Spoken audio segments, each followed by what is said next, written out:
Frères et sœurs, nous avons l'habitude de parler du carême et de dire le carême, il faut partager, le carême, il faut prier, le carême, il faut jeûner. Mais bien sûr, faites tout ça. Il n'y a pas de problème, mais de grâce, faites tout ça. Mais est-ce que nous n'oublierions pas un point important? C'est que le carême, c'est de devenir de plus en plus dans le monde la présence de Jésus-Christ.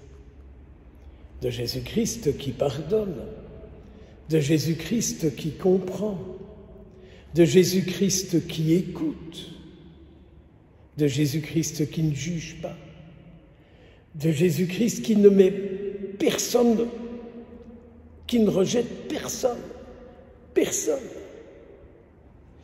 Alors, si durant ce temps de carême, nous avons le souci de faire tout ce qui est en notre pouvoir pour que Jésus soit de plus en plus vivant par nous, alors nous avons réussi notre carême. Alors nous aurons réussi notre carême, parce que Jésus sera présent dans vos familles, là où vous êtes, peut-être un peu plus présent dans les paroisses, parce qu'il y aura plus de paix, moins de tiraillements, moins de jalousie, moins de prise de pouvoir et tout ce que nous connaissons, quoi. Parce qu'au fond, notre vie, c'est toujours regarder Jésus pour que Jésus soit de plus en plus imprimé dans notre vie. Plus je le regarde, plus il est imprimé, plus je deviens son regard, je deviens sa parole, je deviens son écoute. S'il vous plaît, aujourd'hui, regardons Jésus-Christ et écoutez-le. Je vous disais au début de notre célébration que la prière que Jésus nous a appris à dire, ce n'est pas une formule à réciter. Le chrétien est parfois un peu enfermé dans des formules, quoi. Plus on les dit, mieux c'est. Notre Seigneur dit, ça c'est rabâché.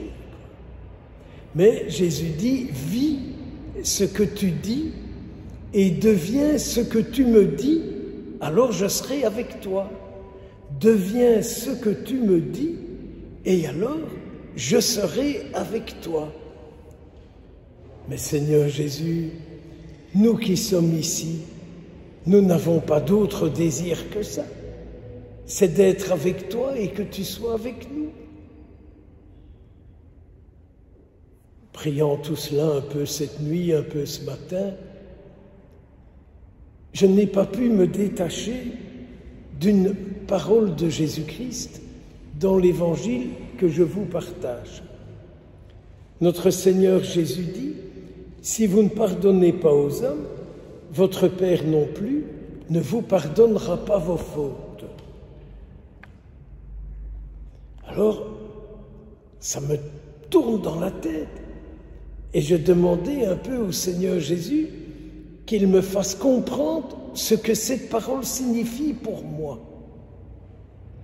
Posez-vous un peu la question, plutôt, posez à Jésus cette question-là pour vous. Si tu ne pardonnes pas à celui-là ou à celle-là, toi non plus tu ne seras pas pardonné. C'est quand même dur, quoi. Alors, ma première réaction, c'était de dire à notre Seigneur, mais là quand même, tu es dur, Jésus, quoi. Mais là, tu es dur, quoi. Parce que tu vois bien tous ceux à qui je n'arrive pas à pardonner, quoi. Mais peut-être que ce n'est pas votre cas. Mais en tout cas, c'est le mien. Alors, je pensais plus particulièrement à une souffrance que j'ai. Suite à toute une histoire, j'ai une fracture de l'épaule et c'est ça que parfois je suis obligé de soutenir ma main pour la soulever. Je vous passe les détails de cet accident que j'ai eu, mais en tout cas, c'est lié à une dame qui était venue m'insulter, quoi, qui a écrit sur moi, qui a diffusé sur moi. Ça a été très loin, il y a 4-5 ans, ça a été très loin. Et un jour, cette dame vient me trouver et elle me dit, « Mon père, j'ai réfléchi au mal que je vous ai fait, je viens vous demander pardon. » Je suis un grand catholique, vous savez. Je suis un grand pratiquant, je vais souvent à la messe, certains jours, même plusieurs fois. Et quand cette dame est venue me demander ça, vous savez ce que je lui ai répondu? J'apprécie, chère madame, votre démarche, mais je ne sais pas vous accorder un pardon aujourd'hui. Et je ne vous cache pas que depuis le début du carême, cette situation me revient en tête et me tourne beaucoup. Et vous allez peut-être me trouver un peu cinglé, mais j'ai une conviction intime que le jour où je dirai à cette personne « Je vous pardonne de tout mon cœur, par l'amour que je porte à Jésus-Christ », mon épaule ira beaucoup mieux. Parce que les douleurs de mon épaule me rappellent que là, je n'ai pas été chrétien dans le pardon que cette dame m'a demandé. Alors, je vous confie cette intention de prière. Et je vous invite à faire cette prière pour vous. De vous dire, mais Seigneur Jésus, à qui est-ce que je n'ai pas encore pardonné qui fait que j'ai toujours cette souffrance, que j'ai toujours cette douleur, que j'ai toujours ce trouble psychologique, et ainsi de suite. Parce que c'est très facile. Vous savez, quand à la messe, que le prêtre dit que Dieu Tout-Puissant fasse miséricorde, on fait un pieux signe de croix. Je rappelle qu'il n'y a pas d'absolution, il n'y a même pas de signe de croix à cet endroit-là. C'est un reliquat de la messe de Pie V. C'est pas grave, on peut tout faire, il n'y a pas de problème. Mais ceci pour dire que le pardon est un engagement, quoi. Est un engagement à regarder l'autre comme le Seigneur Jésus la regarde. À être vis-à-vis de cette personne comme Jésus est vis-à-vis d'elle.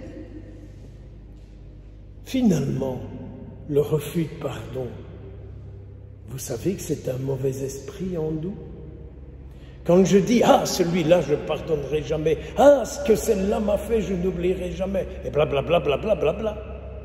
Quand on fait ça, on active un mauvais esprit en nous. Qu'est-ce qu'il fait Jésus quand le mauvais esprit est là? Ben, il n'a pas de place, hein.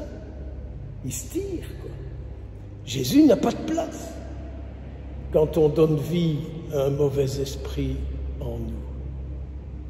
Alors vous voyez, le carême, n'est-ce pas? Est-ce que c'est jeûner? Est-ce que c'est simplement faire une plus grosse offrande? Si tout ça, je ne le fais pas, pour que Jésus soit là, je m'excuse, mais ça ne vaut pas grand-chose. Donc en fait, tous les actes que je pose, jeûner, faire l'aumône, c'est pour que Jésus soit présent. Et quand Jésus est présent, c'est le Sauveur qui est là. Donc, j'ai pris la décision de rechercher l'adresse de cette chère madame et de lui écrire un petit mot en ce début de carême, ayant réfléchi sur la démarche que vous avez eue envers moi. Je passe mon carême à demander au Seigneur qu'il vous accorde largement la paix et toutes les conséquences sur le mal que vous m'avez fait et que je me suis fait à moi-même en refusant de vous accorder le pardon que vous m'avez demandé. C'est très beau, la foi chrétienne. Alors vous voyez, les blablas sur la communauté, quoi, si ça ne se réalise pas dans la personne de Christ, c'est artificiel. Mais méditez, priez et voyez. Priez et voyez. Je vous invite aussi à vous unir, car je célèbre l'Eucharistie pour un monsieur qui a un cancer en stade final. et qui ne supporte plus ses souffrances et qui a demandé l'euthanasie. Si le Seigneur pouvait le reprendre avant, ce serait pas mal, pour lui et pour son entourage. Courage, au nom du Père, du Fils et du Saint-Esprit.